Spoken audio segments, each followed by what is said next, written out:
కేంద్ర హోంమంత్రిత్వ శాఖ సహాయ మంత్రి బీజేపీ జాతీయ ప్రధాన కార్యదర్శి బండి సంజయ్ కుమార్ హిందుత్వంపై ఘాటు వ్యాఖ్యలు చేస్తూ మరోసారి సంచలనం రేపారు.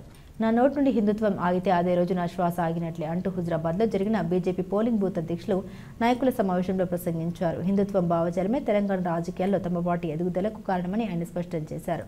మధువని గార్డెన్లో నిర్వహించిన ఈ కార్యక్రమంలో రాష్ట్ర సంఘటన మంత్రి చంద్రశేఖర్ తివారీ, ఎమ్మెల్సీ అంజిరెడ్డి, కరీంనగర్ ఇన్ఛార్జి గంగిడి మనోహర్ రెడ్డి, జిల్లాల అధ్యక్షులు గంగాడి కృష్ణారెడ్డి, రెడ్డబోయిన గోపి, మాజీ ఎమ్మెల్యే బొడిగ శోభ తదితరులు ఉన్నారు.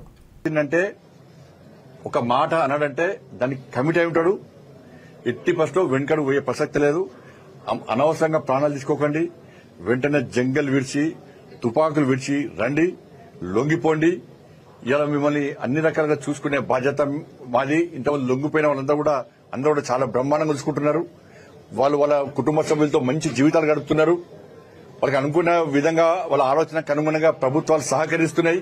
కేంద్ర ప్రభుత్వం కూడా సహకరిస్తున్నది, ఎక్కడ ఇబ్బంది లేకుండా. కాబట్టి అమాయకంగా మీరు ప్రాణాలు తీసుకోవద్దని చెప్పి నేను అప్పీల్ చేస్తాను.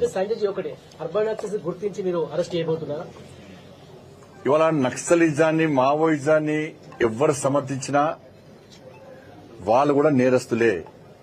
స్టెప్ బై స్టెప్ అందరి మీద చర్యలు తప్పవు.